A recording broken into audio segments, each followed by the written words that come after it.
हरे कृष्णा। आप सभी का स्वागत है इस सत्र में। और हमारे लिए आज सौभाग्य का दिन है, क्योंकि शास्त्र में कहा गया है साधु संग लव मात्र साधु संग है सर्व सिद्धि। शास्त्र में कहा गया है कि साधु का संग करने से सभी सिद्धि प्राप्त होती है। तो आज हमारे समक्ष प्रस्तुत है सव्यसाची प्रभु, जो कि साधु नहीं है, साधु नहीं है। जो असली में साधु है तो अपने आप को साधु कभी नहीं कहते, तो इसलिए वो ऐसे बोल रहे हैं। तो हमारे समक्ष है आज उपस्थित श्रीमान सव्यसाची प्रभु, जो कि इस्कॉन में जुड़े हैं 1996 में, जब वो MBBS अपना अध्ययन कर रहे थे मदुराई तमिलनाडु में। और 1999 में वह पूरी तरह से इस्कॉन के एक समर्पित भक्त हो गए, और अभी वो एक ब्रह्मचारी के रूप में और इस्कॉन के एक लीडर हैं, उनके रूप में सेवा कार्य कर रहे हैं।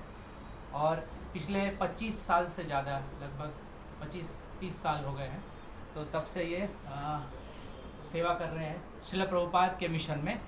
और उनका खास प्रचार है युवकों के बीच में, और गृहस्थ को भी प्रचार करते हैं वो। और श्रील प्रभुपाद का एक मिशन है जिसको वर्णाश्रम बताते हैं। तो वर्णाश्रम में उनका बहुत बड़ा योगदान है, और अभी उसके ऊपर कार्य कर रहे हैं वो।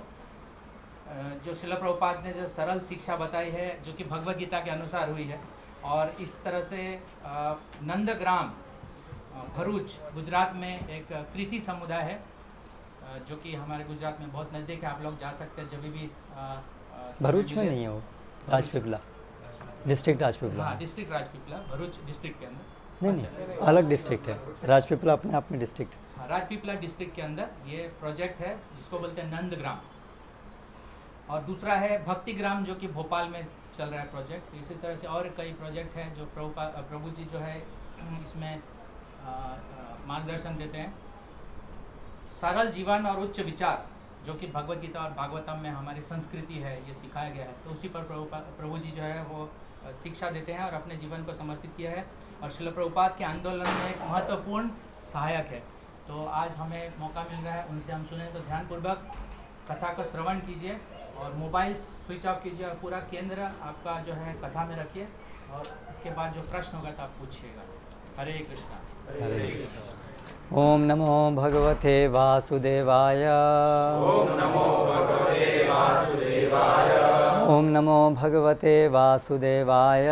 ओम नमो भगवते वासुदेवाय। ओम नमो भगवते वासुदेवाय। ओम नमो भगवते वासुदेवाय।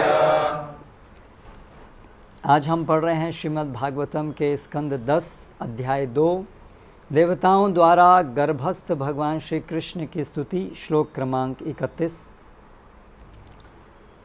स्वयं समुत्तीर्य सुदुस्तरं द्युमन् भवार्णवं श्रीमद्भ्रवसौहृदाः भवत्प्रदाम्भोरुहनावमत्र ते निधाय याताः सदनुग्रहो भवान्। अनुवाद और तात्पर्य द्वारा कृष्ण कृपा मूर्ति श्री श्रीमद् अभय चरणारविंद भक्ति वेदांत स्वामी श्रील प्रभुपाद। हे द्युतिमान प्रभु, आप अपने भक्तों की इच्छा पूरी करने के लिए सदा तैयार रहते हैं, इसीलिए आप वांछा कल्पतरु कहलाते हैं। जब आचार्य गण अज्ञान के भयावह भवसागर को तरने के लिए आपके चरण कमलों की शरण ग्रहण करते हैं, तो वे अपने पीछे अपनी वह विधि छोड़े जाते हैं जिससे वे पार करते हैं। चूँकि आप अपने अन्य भक्तों पर अत्यंत कृपालु रहते हैं, अतः उनकी सहायता करने के लिए आप इस विधि को स्वीकार करते हैं। तात्पर्य: इस कथन से पता चलता है कि किस तरह दयालु आचार्यगण तथा कृपालु पूर्ण पुरुषोत्तम भगवान मिलकर उस गंभीर भक्त की सहायता करते हैं जो भगवत धाम वापस जाना चाहता है। श्री चैतन्य महाप्रभु ने श्रील रूप गोस्वामी को शिक्षा देते हुए कहा था, ब्रह्मांड भ्रमिते को न भाग्यवान जीव गुरु कृष्ण प्रसादे पाए भक्ति लता बीज। चैतन्य चरितामृत मध्य 19:151 श्लोक क्रमांक।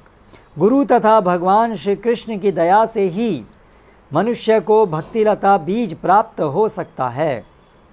गुरु का कर्तव्य है कि काल, परिस्थिति तथा पात्र के अनुसार साधनों की खोज करे, जिससे मनुष्य को भक्ति करने के लिए प्रेरित किया जा सके। क्योंकि भगवत धाम वापस जाने वाले व्यक्ति से भगवान श्री कृष्ण यह भक्ति स्वीकार करते हैं।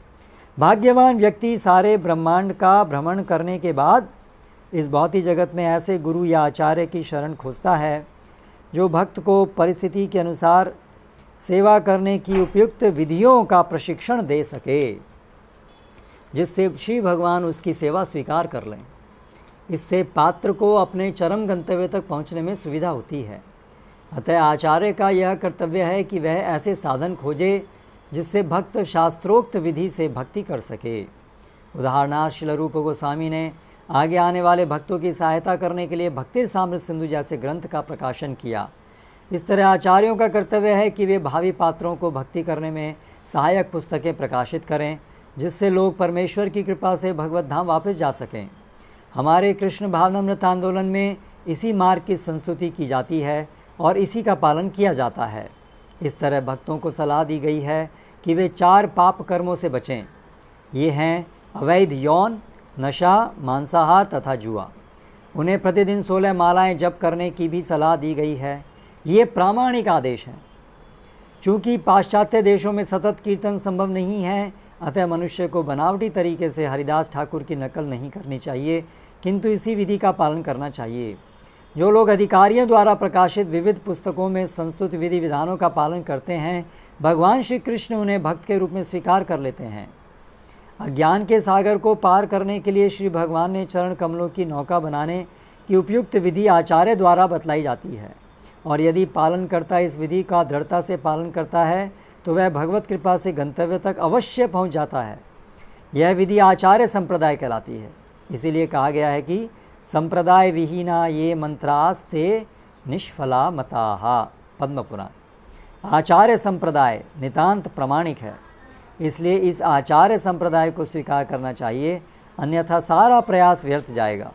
इसलिए श्रील नरोत्तम दास ठाकुर ने गीत गाया है, तांदेर चरण सेवी भक्त सनेवास, जनमे जनमे हाय ऐ अभिलाष। मनुष्य को चाहिए कि आचार्य के चरण कमलों की सेवा करे और भक्तों के समाज में रहे, तब भवसागर पार करने का प्रयास सफल होगा। ओम अज्ञानतिमिरान्धस्य ज्ञानञ्जनशलाकया चक्षुरुन्मीलितं येन तस्मै श्रीगुरवे नमः। श्रीचैतन्यमनोभीष्टं स्थापितं येन भूतले स्वयं रूप कदा मह्यं ददाति स्वपदान्तिकं। वन्देऽहं श्रीगुरो श्रीयुतः पदकमलं श्रीगुरून् वैष्णवांश्च।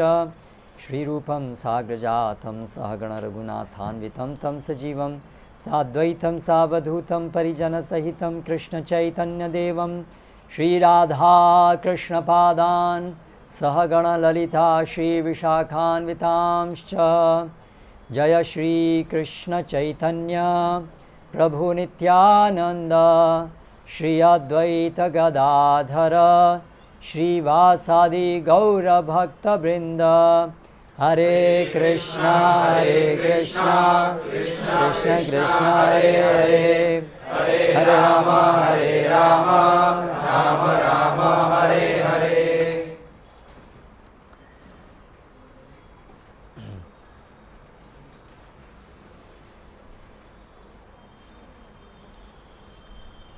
इस श्लोक में हमें भक्ति जीवन संपन्न करने के लिए, यानी भक्ति करने के लिए कुछ महत्वपूर्ण निर्देश दिए गए हैं। जो हमारा गंतव्य है वो बहुत विशिष्ट गंतव्य है। हम भगवान को प्राप्त करना चाहते हैं। अहमदाबाद में बहुत लोग यहाँ पर एक बड़ा सा घर प्राप्त करना चाहते हैं जो करोड़ों रुपए का होगा, या कुछ लोग कुछ ओलंपिक चैंपियन बनना चाहते हैं।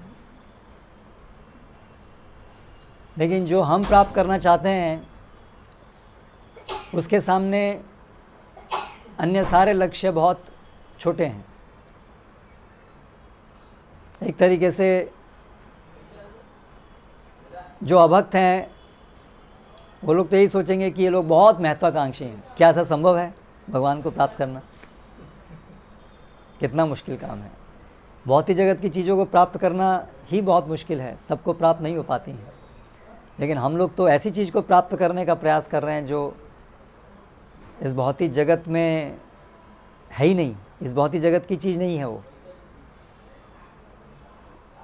तो बहुत सारे प्रश्न उठ सकते हैं, तो फिर क्या संभव भी है, ऐसी कोई चीज़ भी है जो भौतिक जगत से परे है और वो प्राप्य है, प्राप्त कर सकते हैं? तो रियली जो भक्ति में बहुत गहराई से नहीं उतरे हैं उनके लिए बहुत बड़े बड़े प्रश्न हैं सामने। इसलिए ज़्यादातर लोग तो उसको अपना लक्ष्य ही नहीं बनाते हैं। ज़्यादातर लोगों का लक्ष्य तो इसी भौतिक जगत की कुछ चीज़ों को प्राप्त करने तक ही सीमित रहता है। लेकिन अगर भौतिक जगत की हमने कोई भी चीज़ प्राप्त कर भी ली तो भी वो कुछ भी प्राप्त नहीं किया, ऐसा ही है। क्योंकि भौतिक जगत की जो भी चीज़ है वो अंतवत्तु फलम तेषाम, वो सबका तो अंत होता है। तो अगर थोड़ा सा भी अगर हम तर्क से, थोड़ा सा बुद्धिमानी से अगर सोचते हैं, हरे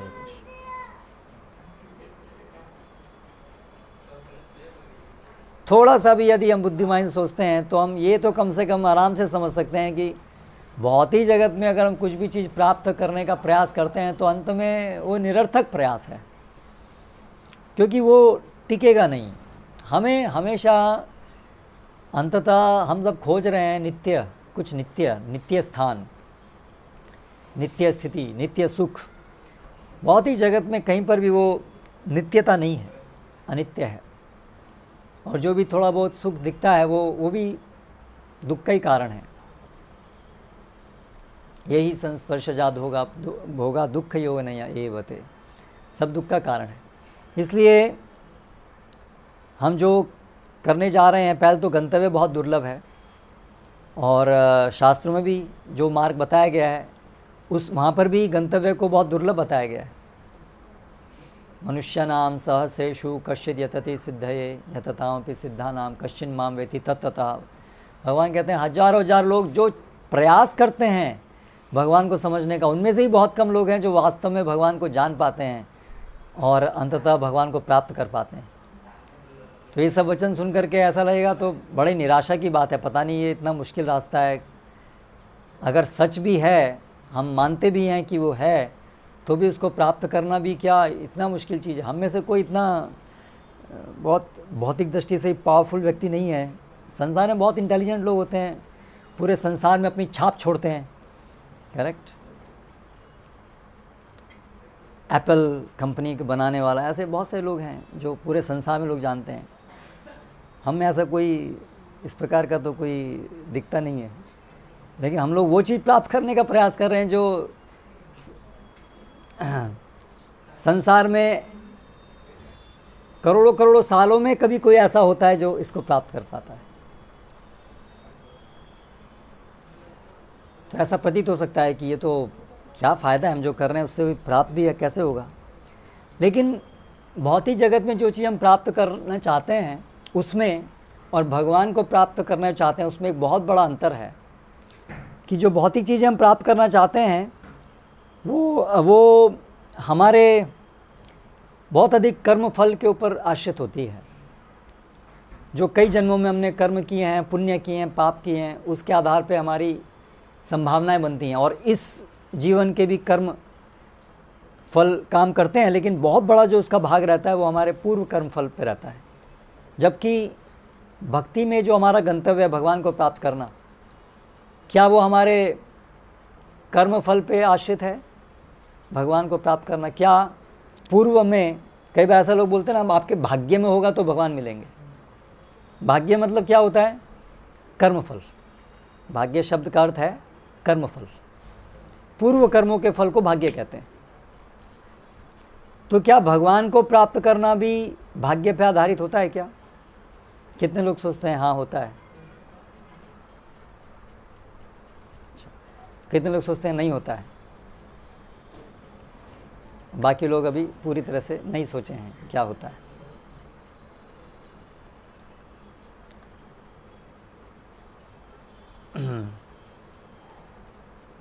कर्म मतलब जो इस भौतिक जगत में हम कुछ भौतिक चीज़ों को प्राप्त करने के लिए जो कार्य करते हैं उसको कर्म कहते हैं वैदिक शब्दों में। जो हम भगवान को प्रसन्न करने के लिए कार्य करते हैं उसको कर्म नहीं कहते हैं, उसको भक्ति कहते हैं। क्योंकि जो हम कर्म करते हैं भौतिक जगत में कुछ भी चीज़ प्राप्त करने के लिए, कुछ भोग करने के लिए जो हम कार्य करते हैं जिसको कर्म कहते हैं, उसका एक फल बनता है, तभी तो हमें कुछ मिलेगा। हम कोई चीज़ फल प्राप्त करने के लिए कर्म करते हैं ना, तो इसका मतलब वो प्रक्रिया है, वो कर्म करने से उसका फल बनता है, तभी तो हमें फल मिलता है। लेकिन जो केवल हम फल चाहते हैं, केवल वही फल नहीं बनता है, और बहुत सारे फल बनते हैं। ऐसा नहीं है कि जो हम चाहते हैं फल वही बनता है, बहुत सारे फल बनते हैं। तो जो हम कर्म करते हैं उससे फल बनता है, उसको फल को जो हम चाहते हैं उसको चखने के लिए फिर हमें भौतिक शरीर चाहिए, और बहुत सारे अन्य फल बनते हैं। उसी प्रकार की इच्छाएं हमारी और बाबा बनती हैं, वो भी एक कर्म फल है। और प्रकृति के सिद्धांत के अनुसार पाप पुण्य जो होता है उसके अनुसार परिणाम बनते हैं, और बहुत सारे जो हम सोचे नहीं थे कि ये परिणाम भी हमें चाहिए, है ना, तो वो भी बनते हैं। तो ऐसे ही इसको कर्म बंधन कहते हैं। हम कर्म करते हैं उससे फल बनते हैं, और फल में हम फंसते आते हैं, क्योंकि उनको फलों को भोगने के लिए हमें बार शरीर धारण करना पड़ता है। इसको कहते हैं कर्म बंधन। तो कर्म फल, कर्म बंधन। तो भौतिक जगत की कोई भी चीज़ है वो कर्म फल से निर्धारित होती है बहुत हद तक। वर्तमान कर्म भी चाहिए और पूर्व कर्म। जैसे मैं आज वो उदाहरण अभी हम बात कर रहे थे तो कर रहा था, जैसे ये अभी ये चार्जिंग करना है हमको, तो हमें इलेक्ट्रिसिटी चाहिए। अभी ये जो यहाँ तक जो इलेक्ट्रिसिटी आई है उसके पीछे बहुत सारा काम हुआ है। ग्रिड लाइन, पहले तो प्रोडक्शन हुआ है इलेक्ट्रिसिटी का, ग्रिड लाइन बिछाई है, फिर आपके घरों में वायरिंग हुई है, वो दिख नहीं रही है सब आपको यहाँ बैठे हुए, है ना। अगर वो नहीं होता तो आपका ये चार्ज होता नहीं होता, चाहे आप कितना भी अच्छे से अच्छा चार्जर ले आएँ, है ना, और बहुत मेहनत से और बहुत अच्छे से लगाएं, लेकिन अगर पीछे वो सारा सप्लाई चेन नहीं है तो आपके कितने भी प्रयास करने पर भी वो आपको ये चार्जिंग नहीं होगा। तो ये है कि हम वर्तमान समय में बहुत अच्छा कर्म कर लें, लेकिन अगर हमारा पूर्व कर्म फल उसके अनुसार नहीं है, फल देने के अनुसार, तो वर्तमान समय का प्रयास करने पर भी फल नहीं मिलेगा। दूसरी तरफ अगर पीछे बहुत अच्छा सब सप्लाई चेन आ रहा है, लेकिन अगर आप मेहनत करके अपना हाथ में वो चार्जर लेकर के उसको प्लग में लगाएंगे नहीं, तो भले ही वो पीछे से इलेक्ट्रिसिटी बहुत अच्छी आ रही है, फिर भी आपका ये चार्ज नहीं होगा। तो इस समय भी हमें कुछ काम करना होगा, लेकिन मिलेगा उसी अनुपात में जिस अनुपात में पीछे से करंट आ रहा है। तो उस प्रकार से हम समझ सकते हैं कि कैसे कोई भी भौतिक चीज़ को प्राप्त करने में दोनों चीज़ काम करती हैं, हमारे पूर्व कर्म फल और हमारे वर्तमान कर्म फल। दोनों में ज़्यादा योगदान किसका होता है? मात्रा की दृष्टि से पूर्व कर्म फल ज़्यादा, हमें तो थोड़ा सा ही काम करना है, इस समय हमें थोड़ा सा ही काम करना है, लेकिन वो जो पूरा इलेक्ट्रिसिटी का प्रोडक्शन और सप्लाई है वो बहुत बड़ा काम है। तो इसी तरह से हमने जो पूर्व कर्मों में किया, कई कई जन्मों में हमने वो कर्म किया, इसलिए उसका पलड़ा बहुत भारी है, वो बहुत ज़्यादा है फल, है ना, तो वो ज़्यादा कंट्रीब्यूशन है। लेकिन जो हमें भगवान, जो भक्ति जो हम करते हैं, भगवान जो हमको प्राप्त होते हैं, वो हमारे कर्म फलों के प्रयास से नहीं होते हैं। भक्ति संजातया भक्ति, भक्ति से ही प्राप्त होती है, भक्ति कर्म फल से प्राप्त नहीं होती है। भगवान की सेवा करने से ही भगवान की सेवा प्राप्त होती है, वो हमारे कर्म फल से उसका संबंध नहीं है सीधा सीधा। इसलिए अपने पूर्व जन्म में हमने कैसे भी कर्मफल किए हों, पापी हों चाहे पुण्यशाली हों, कैसे भी हों, अगर वर्तमान जीवन में इस समय जो हमें एक स्वतंत्र इच्छा शक्ति मिली है उसका सदुपयोग करके यदि हम भक्तों की वाणी सुनते हैं, भक्तों का मार्गदर्शन स्वीकार करते हैं और स्वीकार करके भगवान की सेवा आरंभ करते हैं, वहाँ से हमारे भक्ति जीवन की शुरुआत हो जाती है। वो इस पर निर्भर नहीं करता कि पूर्व में हमने क्या कर्म किए हैं। इसलिए भक्ति कर्म फल पे डिपेंड नहीं होती। इसलिए ये कथन कि भाग्य में होगा तो भक्ति कर पाएंगे, ये कथन गलत है। भाग्य से भक्ति नहीं मिलती है। हाँ, भाग्य से भक्ति का मार्ग सरल होगा कि कष्टदायक होगा, वो हो सकता है। अगर किसी के कर्मफल के कारण उसका शरीर बीमार है, बहुत कमज़ोर है, तो भक्ति करने में अवरोध उत्पन्न होंगे। किसी के पास ऐसा भाग्य है कि उसके पास हमेशा धन, बहुत गरीबी है, बहुत धन की कमी है, तो भी उसको कुछ परेशानी हो सकती है, उसको बहुत मेहनत करनी पड़ेगी। लेकिन अगर किसी के पास ऐसा है कि उसका जन्म ही बहुत ऐसे परिवार में हुआ है कि सब व्यवस्था अच्छी है, भौतिक शरीर को पालने के लिए कोई बड़ा प्रयास करने की ज़रूरत नहीं है, तो उसके लिए समय शक्ति वहाँ नहीं जाएगा। लेकिन केवल उससे ये निश्चित नहीं हो गया कि भक्ति हमारी सरल हो गई या अच्छी हो, क्योंकि बहुत से लोग हैं इनका खूब पैसा है लेकिन वो पैसा अपनी अच्छी स्थिति का उपयोग इसलिए नहीं करते कि भक्ति आराम से करें, बल्कि वो उसका दुरुपयोग करके इंद्रिय भोग में लगाते हैं पैसे को, तो उल्टा हो गया फिर। इसलिए वो भौतिक परिस्थिति अनुकूल प्रतिकूल इस पर निर्भर करेंगी कि हम अपनी इच्छा शक्ति का सदुपयोग कर रहे हैं कि दुरुपयोग कर रहे हैं। ठीक है। और अगर हमारे जीवन में हमारे कर्मफल खराब थे और उसकी वजह से हमारी इस जीवन में बड़ी प्रतिकूल परिस्थितियां हैं, तो भी यदि हमारी वर्तमान जो इच्छा शक्ति है उसका सदुपयोग करके यदि हम बड़ी तीव्रता से भगवान की शरण लेते हैं, तो फिर वो जितनी भी कर्मफल के कारण जो अवरोध हैं हम उस सबको लांघ सकते हैं। क्योंकि भगवान की शरण ग्रहण करना मतलब सीधे भगवान से संपर्क करना। तो अगर हमारा संपर्क भगवान से और भगवान हमसे प्रसन्न है हमारी शरणागति से, तो भले ही हमारे पाप कर्म फल की वजह से बहुत सारे प्रतिकूल परिस्थिति हों, लेकिन भगवान उन सब को ठीक कर सकते हैं एक क्षण में, क्योंकि अभी हम सीधे भगवान की शरण में। कर्म फल भी तो देने वाले भगवान हैं, भगवान तो बंधे नहीं हैं कर्मों के फलों में। ऐसा नहीं कि अगर मेरा कर्म फल खराब है तो भगवान भी सोचते हैं मैं क्या कर सकता हूँ, तुम्हारा कर्म फल ही ऐसा है। भगवान ऐसे नहीं सोचते हैं। भगवान कर्म फल बनाने वाले हैं, इसलिए वो कर्म फल में बंधे हुए नहीं हैं। इसलिए भगवान कहते हैं सर्वधर्मान परित्यज्य माम एकम शरणम व्रज अहम त्वाम सर्व पापेभ्यो मोक्षयिष्यामि। तो इसीलिए ये बात पहले समझने की है कि भक्ति कर्मफल पे निर्भर नहीं होती है। इसलिए भले ही ओलंपिक मेडल जीतना बड़ा मुश्किल है, क्योंकि उसमें बहुत अच्छे कर्मफल चाहिए और वर्तमान जीवन का ही बहुत प्रयास चाहिए, लेकिन भक्ति करने में हमें पूर्व कर्मफल के ऊपर हम लिमिटेड नहीं है, रेस्ट्रिक्टेड नहीं है उससे। इसलिए कोई भी व्यक्ति भक्त बन सकता है, ये अच्छी बात है। भौतिक चीज़ों को प्राप्त करने में कोई भी आदमी ओलंपिक गोल्ड मेडलिस्ट नहीं बन सकता है। कोई भी आदमी डॉक्टर, इंजीनियर या सक्सेसफुल बिजनेसमैन कोई भी आदमी नहीं बन सकता है। ये केवल कहने की बात है, बस सब मेहनत करो सबको सब मिल जाएगा। नहीं, ऐसा नहीं है। केवल मेहनत से नहीं होगा, मेहनत तो करनी पड़ेगी, बट केवल मेहनत से नहीं होगा। कर्मफल हैं तो मिलेगा, नहीं तो नहीं मिलेगा। और हो सकता है कि आपको बहुत मेहनत करने से कुछ मिल जाए, लेकिन अगर दुख भोगना मिला है तो दूसरी तरह से दुख मिलेगा। अगर परेशान आपको होना है तो आप होंगे ही किसी न किसी तरह से। इसीलिए शास्त्र में क्या कहा गया है, बहुत महत्वपूर्ण शिक्षा। इसलिए मनुष्य को क्या चाहिए, भौतिक सुख दुख, भौतिक सुख के लिए बहुत अधिक प्रयास नहीं करें, क्योंकि वो वैसे भी वो फिक्स्ड है जितना मिलना है। बहुत कुछ ज़्यादा नहीं कर सकते हम उसमें फेरबदल।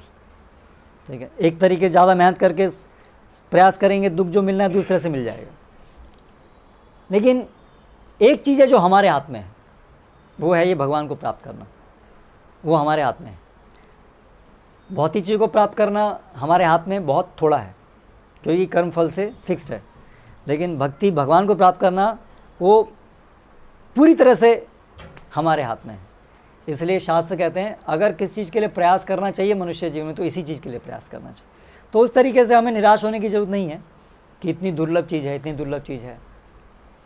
दूसरी बात है कि ये दुर्लभ है, लेकिन किसके लिए दुर्लभ है? जो भगवान की शरण में जाने के लिए तैयार नहीं है, उसके लिए दुर्लभ है। लेकिन जो अपनी इच्छा शक्ति का सदुपयोग करके सही मार्ग पर चलने के लिए तैयार है,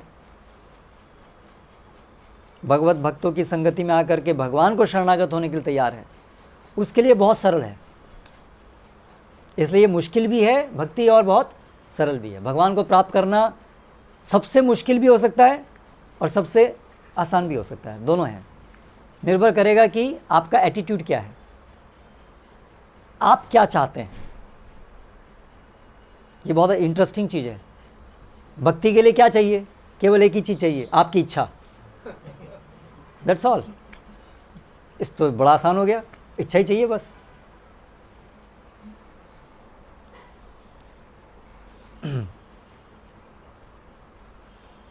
लेकिन सामान्य रूप से हम जो इस भौतिक जगत में आए हैं, वो तो भगवान को प्राप्त करने के लिए नहीं आए।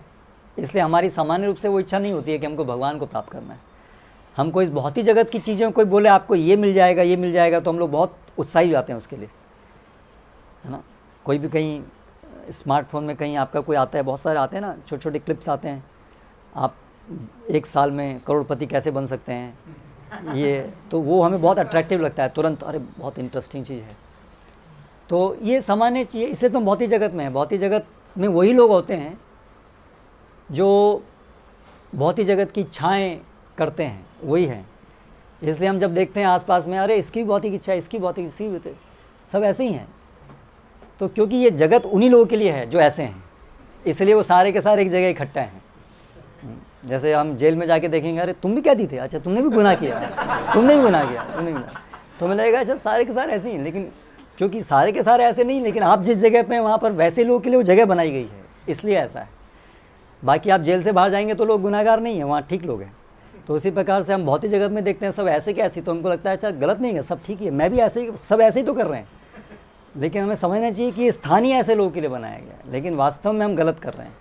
हाँ, ये हमारा जेल है। ये वास्तव में भगवत धाम जो हमारा घर है, हमारा वास्तविक स्थान है, वहाँ पर नॉर्मल लोग रहते हैं। हम लोग एबनॉर्मल हैं, है ना, हम लोग एबनॉर्मल हैं, ये हमें समझना चाहिए। हम लोग एबनॉर्मल हैं।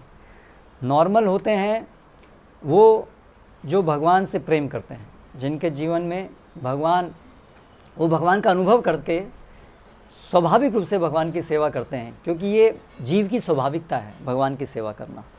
और ये भौतिक जगत का भोग करना जीव की स्वाभाविकता नहीं है, ये अस्वाभाविक है, ये कृत्रिम है, ये आर्टिफिशियल है। इसीलिए हम कर कर के भी प्रसन्न, आनंदित नहीं रहते हैं, क्योंकि आर्टिफिशियल है हमारे लिए।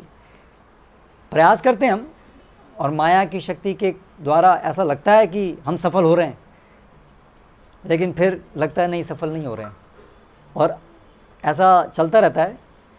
लेकिन अंत में इसमें सफलता कभी नहीं हो सकती, क्योंकि मरना निश्चित है। तो कैसे सफलता होगी? मरना अपने आप में सबसे बड़ा दुख है। तो हमारे सारी सफलता के, सारे सुख के प्रयास तो डूम्ड हैं। डूम्ड मीन्स निश्चित है कि वो विफल होने ही है, फ्रॉम बिगिनिंग, पहले से ही वो निश्चित है कि वो विफल होने ही है। तो ये अंतर है भक्ति में और इसमें। तो यहाँ पर जो आज हम श्लोक पढ़ रहे हैं, तो उसमें कुछ महत्वपूर्ण निर्देश हैं। तो सबसे पहले तो हमें उत्साही होना चाहिए कि हमें भगवान को प्राप्त करना है। हम तभी उत्साही हो पाएंगे भगवान को प्राप्त करने में, जब हम पूरी तरह से कन्विंस्ड हो चुके हैं कि हमें भौतिक जगत में कुछ भी प्राप्त नहीं करना है। तभी हम भगवान को प्राप्त करने के लिए उत्साही होंगे। अगर हमारे अंदर अभी भी इच्छा है कि हमें भौतिक जगत में भी कुछ प्राप्त करना है, तो फिर हम भगवान को प्राप्त नहीं करना चाहते, फिर हो सकता है हम भगवान को ये बोलें कि भगवान हम आपको इतना घूस खिलाएंगे, आप हमें ये दे देना, ऐसा कर सकते हैं हम फिर। और ज़्यादातर लोग सोचते हैं यही है भगवान को प्राप्त करना, है ना। हम भगवान को प्राप्त कर, जैसे देवी देवताओं की पूजा करते हैं, देवी हम आपके लिए ये करेंगे। ऐसे इतिहास में बहुत सारे उदाहरण, लोगों ने अपने, रावण अपना एक एक सिर काट करके देता था शिव जी को, तो लग सकता है अरे कितना बड़ा भक्त है, लेकिन वास्तव में शास्त्रों में जो भक्ति की परिभाषा है उसके अनुसार रावण भक्त नहीं था, क्योंकि वो जो सिर काट के दे रहा था उसके पीछे उसका एक हेतु था, उसको कुछ भौतिक चीज़ें चाहिए थी, तो वो तो व्यापार हो गया, भक्ति नहीं रहा। भक्ति होती है शुद्ध भक्ति, जिसमें हम भगवान की सेवा करते हैं क्योंकि हम भगवान की सेवा के लिए बने हुए हैं, स्वाभाविक रूप से। हमारा आत्मा जो है वो भगवान का दास है, स्वाभाविक रूप से, उसकी रचना ही ऐसे है। और क्योंकि ये स्वाभाविक है, इसलिए इसका अनुसंगिक फल है कि उसमें जीव आनंदित अवस्था में रहता है, क्योंकि उसके लिए स्वाभाविक है।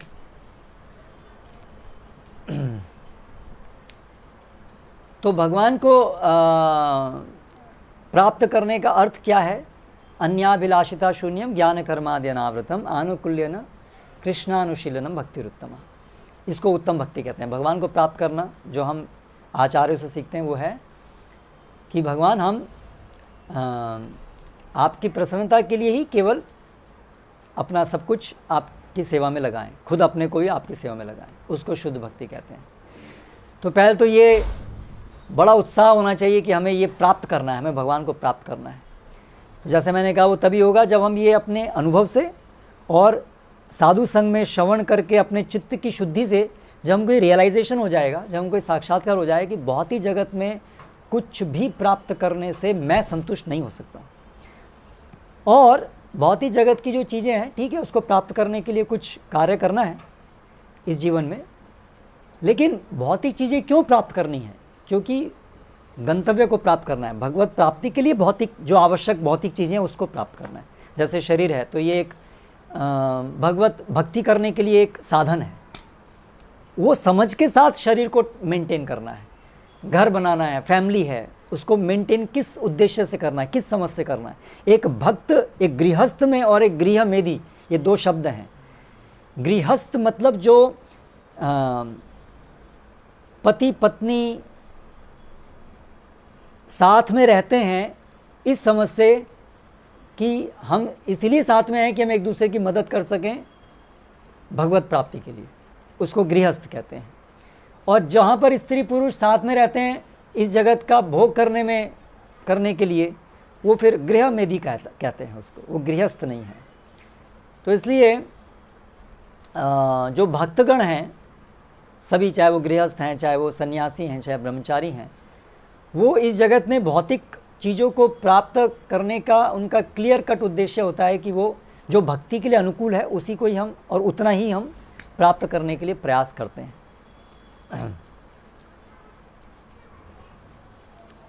तो ये एक बहुत बड़ा महत्वपूर्ण सिद्धांत है। अगर हम दोनों चीज़ को साथ में करने का प्रयास कर रहे हैं, भौतिक जगत में भोग भी करेंगे और भक्ति भी करेंगे, भगवान को ही प्राप्त करेंगे और भोग भी करेंगे, तो वो फॉर्मूला गलत है, वो कभी नहीं होने वाला है। तो फिर होगा क्या कि भगवान आपको कुछ सिद्धियां दे देंगे, कुछ चीज़ दे देंगे, आपको लगेगा हाँ अभी भौतिक सुख बहुत मिल गया, ठीक है अभी दे दे, फिर भगवान को हम भूल जाएंगे। फिर आगे कहते हैं इस श्लोक में कि ठीक है अभी हम तैयार हैं कि हम एक मन करके एकाग्र होकर के हम भगवान को प्राप्त करना चाहते हैं। तो उसके लिए एक बहुत महत्वपूर्ण चीज़ है कि पूर्ववर्ती आचार्यों के दिए गए मार्ग पे हमें चलना होगा। मन गढ़ंत तरीके से हम भगवान को प्राप्त नहीं कर पाएंगे। ये दूसरी महत्वपूर्ण चीज़ है। पहली, सुदृढ़ इच्छा होनी चाहिए। सुदृढ़ इच्छा की भी क्लियर परिभाषा है, बाकी इच्छाएं खत्म होनी चाहिए, तभी शुद्ध इच्छा हो सकती है। नेक्स्ट, भक्ति ठीक है, भगवान को प्राप्त करना है। भगवान को प्राप्त कैसे करेंगे? अपने आप कोई रास्ता चुनने से कर लेंगे? नहीं। तो भगवत प्राप्ति कैसे होती है? उसका एसेंस क्या है? प्रोसेस का एसेंस क्या है? सार क्या है? भगवत प्राप्ति नहीं होती है, इस तरह से बोल सकते हैं। प्राप्त नहीं कर सकते हैं हम भगवान प्राप्त को, क्योंकि प्राप्ति का मतलब है हमारे हाथ में है कुछ, वी कैन ग्रैब। लेकिन भगवत प्राप्ति कैसे होती है? भगवान अपनी इच्छा से अपने को देते हैं। हम अपने प्रयास से भगवान को प्राप्त नहीं करते हैं। तो क्या इसका मतलब है फिर अपने प्रयास की कोई ज़रूरत ही नहीं है? फिर नहीं, हमारे प्रयास की बहुत ज़रूरत है, लेकिन उसको प्रयास के पीछे हमारी समझ क्या होनी चाहिए कि ये सब प्रयास हैं भगवान को कन्विंस करने के लिए कि हम योग्य हैं, हम तैयार हैं भगवत प्राप्ति के लिए, भगवान को प्रसन्न करने के लिए, भगवान को कन्विंस करने के लिए केवल ये प्रयास हैं। क्योंकि अल्टीमेट तो उनकी सैंक्शन होगी, जब वो हमें देंगे अपने को, तभी हम उनको प्राप्त कर पाएंगे। लेकिन वो ऐसे नहीं है किसी को भी दे देते हैं, इसका मतलब ये नहीं है। अगर ये कहा जा रहा है कि भगवान उसको प्राप्त होते हैं जिसको भगवान चुनते हैं, है ना, ये शास्त्र का एक श्लोक है। अपनी बुद्धि से हम भगवान को नहीं समझ सकते हैं इत्यादि। ये न एव विवृणुते तेन, जिसको भगवान चुनते हैं भगवान उसको अपने को देते हैं। तो क्या भगवान विम्सिकली टॉस उछालते हैं, किसको मुझे देना है, ऐसे करते हैं? नहीं। भगवान ने शास्त्रों के माध्यम से बताया है कि किसको भगवान चुनते हैं। तो भगवान उसको चुनते हैं जो गंभीरता से और निष्कपटता से भगवान को प्रसन्न करने वाले, भगवान के द्वारा दिए गए मार्ग के ऊपर चलता है, उसको भगवान चुनते हैं। किसी को भी नहीं चुनते हैं, उसको चुनते हैं जो भगवान के द्वारा दिए गए मार्ग पर निष्कपटता से चलता है। यानी जो भक्ति की जो अधिकृत क्रियाएं हैं उनको सही मनोभाव में जो करता है। दोनों चीज़ चाहिए, क्रियाएं भी सही होनी चाहिए और मनोभाव भी सही होना चाहिए। मनोभाव है हम तो भगवान को हृदय से चाहते हैं, लेकिन करते अपने मनमानी है, क्रियाएं अपने हिसाब से करते हैं, तो उनको भी भगवत प्राप्ति नहीं होगी। और जो क्रियाएं करते हैं लेकिन मनोभाव ये है कि हम अपनी क्रियाओं से भगवान को हासिल करके रहेंगे, एज इफ़ हमारे अपने प्रयासों से हम भगवान को हासिल कर लेंगे। अगर ऐसी गलत मानसिकता है तो भी हम भगवान को प्राप्त नहीं कर पाएंगे। इसलिए शास्त्रों में इस मार्ग को श्रस्व धारा बताया गया है। तो बहुत सटीक पैना रास्ता है, उसमें अगर हम गलती करेंगे तो हम च्युत हो जाएंगे हम, है ना। तो इसलिए यहाँ पर एक बहुत अच्छा उसका वर्णन है कि जो आचार्य हैं वो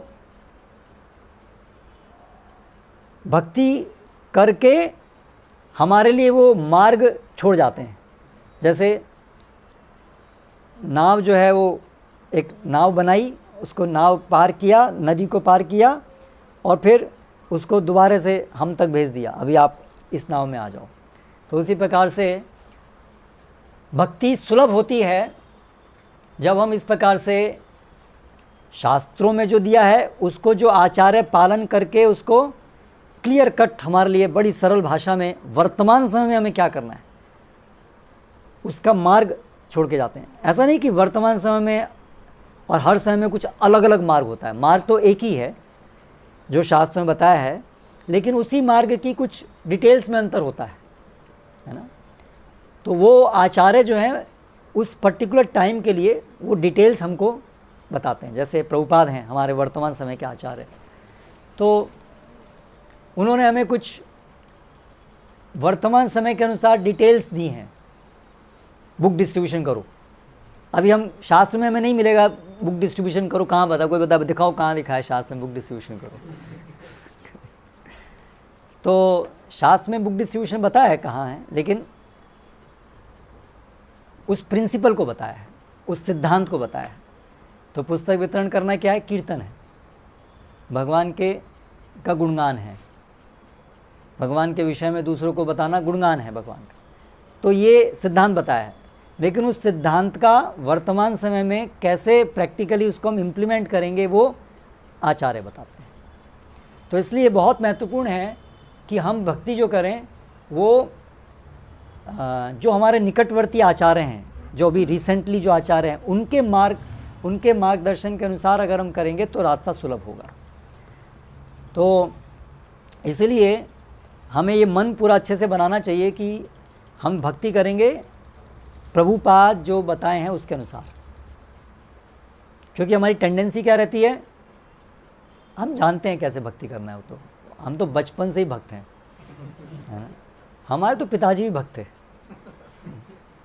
जब तक ये अहंकार हमें रहेगा कि हम जानते हैं हम भक्ति क्या है, वो तो हमने बचपन से की है, तो ज़्यादा समस्या है। वो एक कथा आती है ना, एक बार दो लोग थे, एक को मृदंग सीखना था दोनों को। तो एक जो है वो बिल्कुल नहीं जानता था और एक जो है अपने आप कुछ कर करके उसने कुछ सीख लिया था। तो वो दोनों गए गुरु के पास सीखने के लिए। तो जिसने कुछ भी नहीं सीखा था उसको उन्होंने बोला सीखने के 500 रुपये लगेंगे, और जिसने अपने आप से कुछ सीखा था उसको बोला 1000 रुपये लगेंगे। तो उसने बोला अरे मैं तो ऑलरेडी कुछ सीखा है, मेरे को ज़्यादा बता रहे हैं। तो बोले जो तुमने उल्टा सीधा सीखा है पहले तो उसको अंडू करना पड़ेगा, तो इसलिए तुम्हारे पे ज़्यादा शक्ति लगानी पड़ेगी। तो इसलिए जो ये सोचते हैं कि हम तो भक्त, तो हम जानते हैं भक्ति तो हम पता है, जो ये सोचते हैं कि हमको ऑलरेडी पता है उनके लिए बड़ा मुश्किल होता है, क्योंकि वो गलत सब पता है उनको। क्योंकि भक्तों के संपर्क में आए बिना, ऐसे महान आचार्यों के संपर्क में आए बिना हम कभी भक्ति नहीं जानते हैं। हम बहुत सारे गलत मिसअंडरस्टैंडिंग्स होती हैं हमारी, है ना, जिसकी वजह से हमारा रास्ता अवरुद्ध हो जाता है और वो हम अटैच होते हैं उससे, आसक्त होते हैं। मैं तो जानता हूँ भक्ति तो ऐसे होती है, वो तो पता है ना ऐसे होती है, ऐसे भक्ति का मतलब ये है। तो हमें अगर भक्ति की शुरुआत करनी है तो हमारी स्लेट उसको पहले तो मिटाना होगा, रब करना होगा। मन के अंदर समझ लीजिए हम कुछ नहीं जानते हैं, हमें कुछ नहीं पता है, क्योंकि जो भी आज तक पता था वो बहुत सारी भूल धारणाओं के साथ हमें पता था। तो अच्छा है उसको आप मिटाई दीजिए, उसी लिखे हुए के ऊपर आप ऐड करने जाएंगे। अच्छा आप बता रहे यहाँ ऐड कर देता हूँ इसको, तो फिर ओवरऑल खिचड़ी बन जाएगी पूरी, वो समझ में नहीं आएगी सही क्या है गलत क्या है, सब मिक्सचर हो जाएगा। इसलिए अच्छा है भक्ति की शुरुआत इसी तरह से करनी चाहिए कि हम कुछ नहीं जानते हैं, और जो वास्तविकता है, केवल ऐसा नहीं हमें सोचना है, वास्तव में कुछ नहीं जानते हैं लोग। क्योंकि भक्ति सुनी सुनाई बातों से नहीं सीखी जाती है, भक्ति आचार्यों के द्वारा, भगवान के द्वारा दिए गए मार्ग से ही भक्ति की जाती है। भक्ति अपने मन से नहीं बनती है कभी भी। भक्ति मार्ग ये बहुत स्पेसिफिक है। तो इसीलिए क्लीन स्लेट लेकर जाना है। और फिर अभी उसमें कौन लिखेगा, आचार्य लिखेंगे क्या करना है, कैसे होना है। लेट देम राइट, उनको लिखने दीजिए, है ना, क्योंकि वो एक्सपीरियंस्ड हैं, वो उसमें पारंगत हैं। यानी कि सबमिसिवनेस होनी चाहिए, विनम्रता होनी चाहिए। इसलिए शिष्यस्ते हम शादी माम, इसलिए भक्ति प्रोसेस में एक बहुत महत्वपूर्ण अंग है आदौ गुरु पादाश्रय, जो एक पूरी तरह से दृढ़ हैं, भक्ति मार्ग में अनुभवशील हैं और भक्ति में पूरे स्थिर हैं, उनकी शरण में अपने को प्रस्तुत करना। तो भगवान जो हैं, यहाँ क्या लिखा है, आचार्य वो रास्ता छोड़ के जाते हैं और भगवान उस रास्ते के अनुसार जो चलता है उसको स्वीकार करते हैं। भगवान ने अपनी पावर ऑफ अटॉर्नी दी हुई है उन लोगों को, आचार्य को, ठीक है। तो हम लोग सोचेंगे नहीं मैं अपने हिसाब से चल के जाऊंगा, तो फिर आप बहुत समय वेस्ट करते रहेंगे अपना। इसलिए जो आचार्य हैं वो जो रास्ता दिए हैं, अगर हम उसके माध्यम से जाएंगे, वो अपने आप ये दिखा रहा है कि हम सही एटीट्यूड में हैं। और जहाँ पर घमंड है, ऐसे क्यों, हम अपना रास्ता बनाएंगे ना, प्रभुपाद ऐसा बताएं, अपने हिसाब से भी चल सकते हैं, तो वो अपने आप में भगवान को अप्रसन्न करने वाला है। क्योंकि इसका मतलब आपके अंदर एक मिथ्या अहंकार है कि मैं तो अपने आप जानता हूँ। तो जानते हो ठीक है, फिर करो भक्ति अपने आप, तो फिर भगवान कैसे प्रसन्न होंगे? भगवान जिनसे प्रसन्न हैं उनकी आप अवहेलना कर रहे हैं, तो कैसे आप भगवान को प्रसन्न करेंगे? लॉजिकली गलत है ना, है ना। अगर आपको किसी व्यक्ति को फ्रेंड बनाना है तो if you love me love my dog, English में कहावत है। अगर आपको मुझे प्रेम करना तो पहले मेरे कुत्ते को प्रेम करना पड़ेगा। ऐसे कोई आदमी जा रहा हो, प्रभुपाद बोलते हैं कोई आदमी उसका कुत्ता है तो पहले क्या करते हैं, पहले उसको कुत्ते को सहलाओ, ठीक है, वो आदमी बहुत पसंद करेगा। अच्छा गुड, अब बताओ क्या चाहिए, और आप उसके कुत्ते को हट तो वो आदमी आपको करेक्ट। तो उसी प्रकार से यदि हम कहीं हमारे मन के अंदर ऐसा बीज है कि हम भक्तों के प्रति अपराध करेंगे, भक्तों की अवहेलना करेंगे, जो बहुत अच्छे से फिक्स्ड अप हैं, विशेष रूप से जो आचार्य हैं, हम अपना नया मार्ग चुनेंगे, तो ये अपने आप में स्टार्टिंग से ही इसमें प्रॉब्लम है। कृष्णा पहले से ही अप्रसन्न हो गए कि आप, तो इसलिए पहले ये बात अच्छे से समझनी चाहिए कि हमें जो आचार्य दे रहे हैं वो मार्ग से जाना चाहिए। तो देखिए प्रभुपाद ने बहुत सरल तरीके से बताया है, खुद अपने उदाहरण से सिखाया है। तो भक्ति, भगवान को प्राप्त करना बहुत आसान है अगर हम प्रभुपाद के दिए गए तरीके से और सही एटीट्यूड से, सही मनोभावना से जाएंगे तो बहुत सरल है ना। क्रिया तो बहुत सरल है ही, है ना। आम रस खाने में किसको समस्या होती है, आम रस खा के हम भगवत धाम जाते हैं, करेक्ट। प्रसाद खा करके, प्रसाद सेवन करके, प्रसाद सेवन वो भी सेवा का भाग है। तो क्रियाएं तो बहुत सरल हैं, प्रसाद सेवन करना है, श्रवण करना है, कोई बहुत कैलकुलस यहाँ नहीं सुनना पड़ता है, कैलकुलस इंटीग्रेशन बहुत मुश्किल चीज़ें नहीं है, है ना, बहुत रॉकेट साइंस नहीं है, बहुत सरल है। तो इस तरह से क्रियाएं तो बड़ी सरल हैं, जब करना है एक ही मंत्र है, ऐसा नहीं कि बहुत सारी चीज़ रटनी है आपको अलग अलग, बहुत सारी चीज़ें, ऐसा नहीं है, एक ही मंत्र है, बस 16 शब्दों का बना हुआ है ना। इस तरह से क्रियाएं तो बहुत सरल हैं, और मनोभाव वो आपके सबके हाथ में है, वो तो हमारी अंदर हमारे है, हमारा मनोभाव, वो आप जांच लीजिए आपके मनोभाव क्या हैं, गलत है उसको सही कर लीजिए, वो भी कर सकते हैं। वो ऐसा नहीं है कि कोई कर्मफल के ऊपर आश्रित है, आपकी इच्छा है, आप क्या चाहते हैं, तो आप सोच लीजिए आप क्या चाहते हैं, है ना। तो अगर आपको समझ में आ रहा है कि मुझे तो भगवान की शरण में ही जाना है, बस दैट्स ऑल। सिंसियर, निष्कपट, यही एक सबसे महत्वपूर्ण गुण है, निष्कपट, निष्कपट होना चाहिए। निष्कपट होकर के भगवान को प्राप्त करने की बड़ी इच्छा होनी चाहिए, थोड़ी बहुत इच्छा नहीं होनी चाहिए, बहुत गंभीर। ऐसा नहीं इच्छा है पर कुछ और इधर उधर मिल गया तो फिर ठीक है, थोड़ा बाद में भी वेट कर लेगा वो। रिमेनिंग पार्ट, पहले आता था ना, फिल्म आती थी पहले, remaining part of the feature film after the interval, आजकल आता है आफ्टर द एड्स और व्हाटएवर। तो अगर हमारी ऐसी मानसिकता है कि कई बार भगवान बोलते हैं प्रभु जी इस जीवन में इतनी भक्ति बहुत है, बाकी नेक्स्ट जीवन में कर लेंगे, तो वो एटीट्यूड ही गलत है, उससे भगवान अप्रसन्न होंगे। तो ऐसा एटीट्यूड नहीं होना चाहिए। तो उन बातों को पालन करना है। तो पहले तो हमें यह समझना होगा कि कैसे श्रील प्रभुपाद एक भगवान के सही प्रतिनिधि हैं। पहले इसमें कन्विक्शन हमारी क्लियर होनी चाहिए, क्योंकि ये संस्था जो है इसके संस्थापक आचार्य हैं श्रील प्रभुपाद। यहाँ संस्था में हमारे सबसे इम्पोर्टेंट अगर कोई गुरु हैं वो हैं श्रील प्रभुपाद। इसलिए कोई भी आप लोग जो भी भक्ति कर रहे हैं इस्कॉन के माध्यम से, तो सबसे पहले तो श्रील प्रभुपाद को के प्रति आपकी श्रद्धा दृढ़ होनी चाहिए कि श्रील प्रभुपाद एक सच्चे गुरु हैं। वो कैसे दृढ़ होगी कि आप श्रील प्रभुपाद की वाणी को सुनेंगे, जो शास्त्र की वाणी है, लेकिन शास्त्रों की व्याख्या है। तो जब आप जानेंगे कि प्रभुपाद कैसे भगवान के अनुसार ही बता रहे हैं, सब कुछ यथारूप बता रहे हैं, है ना, तो आपकी श्रद्धा डेवलप होगी कि प्रभुपाद अपने मन से कुछ नहीं बता रहे हैं।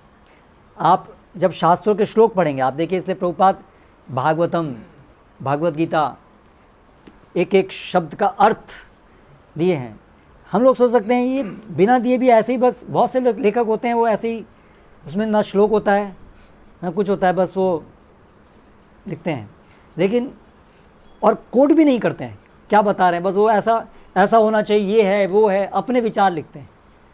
तो वो तो उनके विचार हो गए, वो तो एक, और व्यक्ति के विचार से क्या लाभ है, व्यक्ति तो हम सब तो समुद्र में डूब रहे हैं, एक डूबता दूसरे डूबते हो क्या बचाएगा, करेक्ट, बचाएगा वो जो डूबा वो नहीं है। तो अपने विचार लिखने से क्या फ़ायदा है। तो इसलिए जब आप ऐसे चीज़ों को समझेंगे तो आपको पता लगेगा प्रभुपाद एक सच्चे प्रतिनिधि, क्योंकि वो जो भी बोल रहे हैं वो शास्त्र के अनुसार बोल रहे हैं, अपने मन से नहीं बोल रहे हैं। फिर आप प्रभुपाद के जीवन को देखिए, प्रभुपाद ने कैसे, प्रभुपाद के गुणों को देखिए। प्रभुपाद निस्वार्थ थे, प्रभुपाद के अंदर तनिक भी स्वार्थ नहीं था। पैसा, लग्जूरियस लाइफ या समाज में एक स्टेटस, कुछ भी ऐसी इच्छा नहीं थी उनकी। ये आप कैसे जानेंगे? आप धीरे धीरे उनके जीवन को देखिए, उन्होंने जो किया, कार्य दिया, आप देखेंगे तो आपको समझ में आएगा कि प्रभुपाद के अंदर ये सब गुण थे। ऐसे करके आपके अंदर पहले प्रभुपाद के प्रति एक श्रद्धा दृढ़ होनी चाहिए। इसीलिए जैसे अभी यहाँ लेक्चर हो रहा है, मैं आपको बोल रहा हूँ, तो ठीक है, आप सुन रहे हैं, अच्छी बात है, लेकिन इस लेक्चर के बाद आपकी एक रेगुलर प्रैक्टिस होनी चाहिए प्रभुपाद की बुक्स को पढ़ने की, तो फिर मेरा लेक्चर सफल है। लेकिन अगर आप केवल मेरा लेक्चर ही सुन रहे हैं बस, और कुछ रिकॉर्डेड लेक्चर भी होंगे, आप बस उन्हीं को सुन रहे हैं और प्रभुपाद को नहीं सुन रहे हैं, तो आपका प्रगति अच्छे से ना होने की संभावना बहुत ज़्यादा है। तो इसलिए प्रैक्टिकली आप सब लोग अगर भक्ति अच्छे से करना चाहते हैं, उसमें पहला एक नियम बनाइए कि पहले आपको प्रभुपाद को अच्छे से, प्रभुपाद की वाणी को सुनना है, प्रभुपाद के प्रति आपकी श्रद्धा बहुत दृढ़ होनी चाहिए। तो इसलिए प्रभुपाद पुस्तक पढ़ना हमारे जीवन का प्रतिदिन का हमारा एक अभिन्न कार्य हो जाना चाहिए। इसलिए सबके घर में पहले तो प्रभुपाद की पुस्तकें होनी चाहिए। जब पुस्तकें होंगी तब तो हमें पढ़ने को इच्छा भी करेगी, मन भी करेगा, दिखेगा भी ये टारगेट है हमारा। Out of sight out of mind, है ना। अगर हमारे ड्राइंग रूम में बड़ा सा वॉल टू वॉल टीवी है तो वही देखने का मन करेगा, उसकी जगह उसको हटा करके बहुत बढ़िया सा सुंदर सा एक कैबिनेट बनाइए और उसमें सारी प्रभुपाद की बुक्स को रखिए। तो जो भी आएगा वो भी उसको देखेगा, आप भी जब आएंगे तब देखेंगे। जब देखते रहेंगे तो अरे ये भी पढ़ना, हाँ ये भी पढ़ना, मन करेगा तभी उठाओ उसको पढ़ो।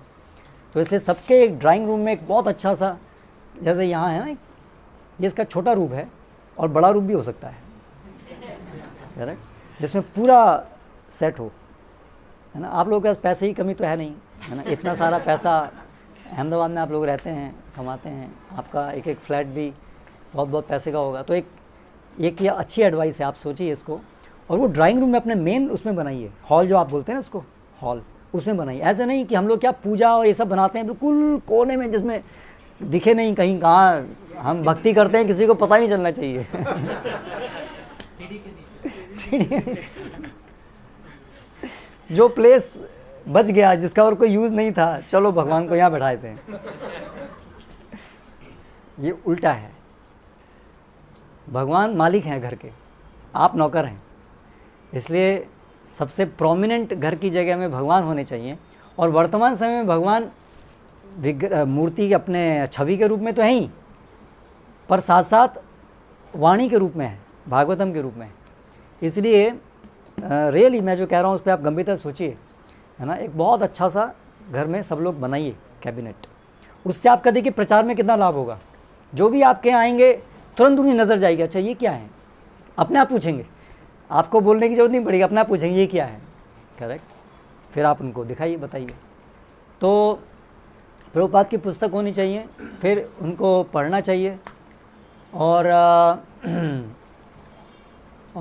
उसके उपरांत फिर उनकी जो भी पढ़ करके जो आप सुन रहे हैं उसको फिर पालन करना चाहिए एक एक करके। तो ये तरीका है शास्त्र में, श्रवणम, मननम और निधिध्यासनम। पहले श्रवण करना है किससे? सही स्रोत से। वो उसमें एक बहुत इंपॉर्टेंट भाग है। किसी से भी श्रवण नहीं करना है, सोर्स परफेक्ट होना चाहिए, वो कृष्ण भक्त होना चाहिए, प्रॉपरली इस्टेब्लिश्ड। श्रवण करना है, फिर मनन करना है, कंटेम्पलेट, जो सुना है उस पर चिंतन करना है, उस पर क्या मतलब है उसका, उसे कैसे मैं अपने जीवन में अपनाऊंगा, और फिर अपने जीवन में उसको अपनाना है। That's all. और ऐसे करके आप करते रहिए, और हमेशा आपका एटीट्यूड रहे कि भगवान आप हमें मार्गदर्शन दीजिए, हमें शक्ति दीजिए। और हमेशा भक्तों के, प्रभुपाद देखिए इस तात्पर्य के अंत में यही लाइन लिख रहे हैं कि मनुष्य को चाहिए कि आचार्य के चरण कमलों की सेवा करे और भक्तों के समाज में रहे। क्योंकि हम भक्तों के सानिध्य में रहेंगे तो प्रेरणा मिलती रहेगी हमें भगवान की भक्ति करने की। अभक्तों के बीच में तो हमें रहना पड़ता है, लेकिन वो हमारा बिल्कुल काम से काम जितना हो जाए उतना ही रहना चाहिए, क्योंकि वहाँ से आपको उल्टी प्रेरणा मिलेगी। भगवान को भूलने की प्रेरणा मिलेगी, पैसे को याद करने की प्रेरणा मिलेगी, है ना। तो इसलिए वो कम से कम होना चाहिए, जितने में कम से कम में काम चल जाए।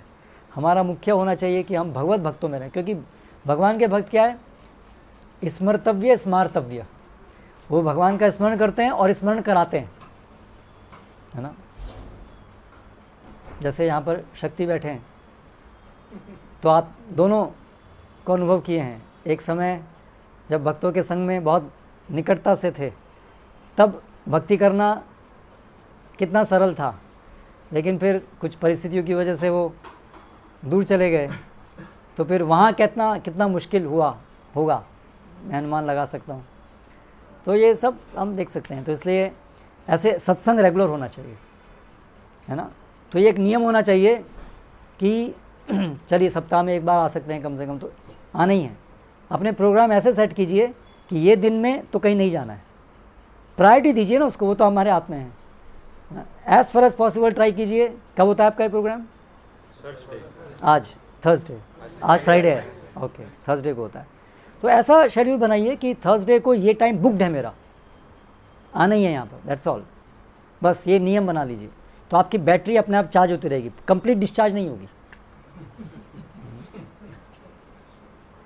जस्ट इस एक नियम से, थर्सडे इज बुक्ड। सबसे आसान है ना, केवल आपको आना है, बस बैठना है, कम से कम मनन करना वो सब बाद में आएगा, कम से कम यहाँ बैठना है। और यहाँ तो प्रसाद भी है। तो ये एक नियम होना चाहिए। ये प्रैक्टिकल चीज़ें हैं ये, जो हमें भक्ति में टिका के रखती हैं, है ना।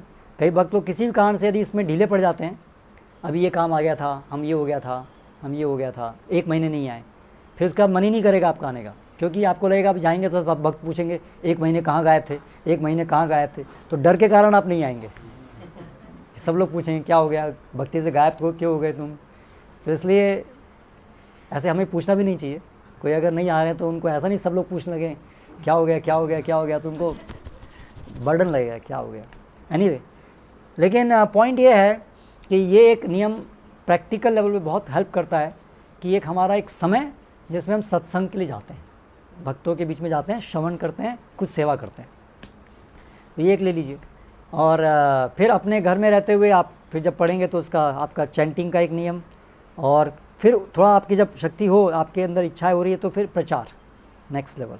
और प्रचार में सबसे इम्पॉर्टेंट और प्राथमिक तरीका है बुक डिस्ट्रीब्यूशन। बुक डिस्ट्रीब्यूशन कीजिए, और फिर जो लोग बुक ले रहे हैं नेक्स्ट लेवल पे, जो लोग थोड़ा सा और वरिष्ठ हैं, जो लोग और समझा सकते हैं, तो वो लोग उनको आगे कल्टीवेट कर सकते हैं। तो इस तरह से आप करते जाइए धीरे धीरे धीरे। और चुनौतियाँ आएंगी, मन चुनौती देगा, मन, हमारी परिस्थितियाँ, बहुत सारी चुनौतियाँ आएंगी। लेकिन अगर हम, प्रभुपाद बताते हैं, जैसे वो एक पक्षी था जिसके अंडे समुद्र निगल गया था, है ना। तो उसने वापस मांगे, लेकिन समुद्र ने परवाह नहीं की कि ये क्या छोटा सा पक्षी क्या बिगाड़ेगा। लेकिन वो पक्षी ने संकल्प किया कि मैं एक एक बूंद अपनी चोंच से पी करके तुमको सुखा दूंगी, जो कि असंभव था, लेकिन उसने ऐसा संकल्प किया। तो वो हंसने लगे सब लोग कि ये क्या पागल हो गई है। लेकिन उसके संकल्प को देख करके गरुड़ बहुत प्रसन्न हो गए। गरुड़ भी पक्षी है ना, तो वो भी बहुत प्रसन्न हो गए। लेकिन तो गरुड़ आ गए, तो गरुड़ तो भगवान के वाहक हैं, इसलिए उनकी तो अपार शक्ति है। तो गरुड़ ने कहा कि इसको वापस कर दो उसके अंडे, नहीं तो मैं तुमको सुखा दूंगा। तो समुद्र को विवश होना पड़ा उसके अंडे देने के लिए। तो उसी प्रकार से प्रभुपाद बताते हैं, यदि हम दृढ़ संकल्प हैं तो एक तरीके से भगवत प्राप्ति बड़ी मुश्किल है, लेकिन अगर हम दृढ़ संकल्प हैं कि कुछ भी हो जाए, जितनी भी चुनौतियाँ, लेकिन हम ये छोड़ेंगे नहीं, अपना प्रयास करते रहेंगे, तो फिर डेफिनेटली भगवान प्रसन्न होंगे और हम भगवत प्राप्ति कर पाएंगे। हरे कृष्णा। हरे कृष्णा। अगर कोई किसी का इस विषय में कोई प्रश्न है, शंका है, तो आप पूछ सकते हैं। हरे कृष्ण। हरे कृष्ण। तो आपने बोला कि दृढ़ प्रयास हमें करना चाहिए, लेकिन ज़्यादातर हमने देखा है कि ये दृढ़ प्रयास या तो दृढ़ जो संकल्प करना होता है, उसमें ही हमारा बहुत ज़्यादा प्रॉब्लम हो जाता है। यानी कि हम लोग हर बार भक्ति को लास्ट प्रायोरिटी देने का प्रयत्न करते हैं। जैसे बुक रीडिंग है, पूरा यहाँ वहाँ बहुत चर्चाएं करते रहेंगे, लेकिन बुक रीडिंग के लिए हम लोग प्रयास करेंगे, लेकिन 1-2 दिन हो पाएगा, उसके बाद फिर वो नियमित नहीं हो पाता है। तो ये दृढ़ संकल्प को कैसे प्रोवाइड? यस, भक्ति जो है ना वो कंटेजियस है, इसीलिए सबसे इजी तरीका है गेट इन्फेक्टेड। कोई कंटेजियस डिजीज़ है तो अगर आपको ऐसा कोई भक्त मिल रहा है आपके आसपास में जिनको कोई बीमारी है, उत्साह की बीमारी, उनको भक्ति में बहुत उत्साह है, तो आप कैसे न कैसे अपने को उनके नज़दीक रखिए, उनसे सुनिए, उनके साथ सेवा कीजिए, है ना। तो आपके अंदर उत्साह नहीं है लेकिन वो उनका डिजीज़ आपको आ जाएगा। ये सबसे इजी प्रोसेस है, इसमें आपको कुछ नहीं करना है, just get infected, just be near to him. ठीक है, ये सबसे आसान है। और फिर धीरे धीरे जब आप उनके साथ में रहेंगे तो उनसे सुनेंगे और फिर आप धीरे धीरे आगे की स्टेजेस आएंगी आपकी, सुनेंगे आप। बेसिकली अगर हमारा हियरिंग स्ट्रांग है, सानिध्य में होने से क्या लाभ होगा? हियरिंग होगा। हियरिंग होने से फिर हम ये हमारा जब चित्त का शुद्धि होता है तो उससे हमारी ये समझ शार्प होती है कि भक्ति के बिना और सब निरर्थक है। ये चीज़ बार बार स्ट्राइक होती है हमको, हमें ये क्लियर होती है, अनुभव होती है कि भक्ति के अलावा मैं जो भी कुछ प्राप्त कर रहा हूँ ना, जो भी कुछ कर रहा हूँ, मेरा टाइम वेस्ट हो रहा है, टाइम वेस्ट हो रहा है, इससे क्या मिलेगा, इससे क्या मिलेगा। वो चीज़ हमें बार बार रिमाइंड होती है, वो हमें बार स्पष्ट होती है। जितनी वो स्पष्ट होती है उतना ही हमारी दृढ़ता बढ़ती आती है, ये मुझे नहीं करना है, मुझे यही करना है, मुझे यही करना है। वो हमारा जो साक्षात्कार होने से, शुद्धि होने से वो डिटर्मिनेशन हमारा स्ट्रांग होता जाता है। तो हर एक चीज़ जो है वो शुद्धि पे निर्भर है, चित्त शुद्धि पे, क्योंकि नित्य सिद्ध कृष्ण प्रेम साध्य कबू न है। ऑलरेडी ये हमारे अंदर वो दृढ़ता भक्ति की है, पर वो आवरण जो है गंदगी का, वही प्रॉब्लम है। तो चित्त शुद्धि है सबका आंसर, चित्त शुद्धि। चित्त शुद्धि के लिए ये जो प्रोसेस है, हियरिंग, चैंटिंग, ये सब वो चित्त शुद्धि करता है। चित्त शुद्धि होगी अपने आप ही आप आगे बढ़ेंगे। तो इसलिए सत्संग, साधु संग, दैट इज़ द प्लेटफॉर्म जिसमें ये सब चीज़ें संभव हो पाएंगी। तो साधु संग में ये सब आप क्रियाएं करिए।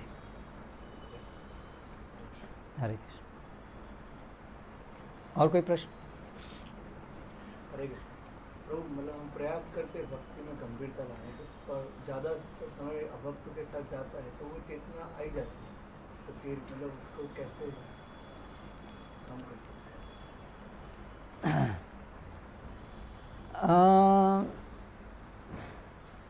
पहले तो हम जब दिन में बाहर निकलें तो खा कर के निकलें, कृष्ण भक्ति पोषण लेकर के निकले।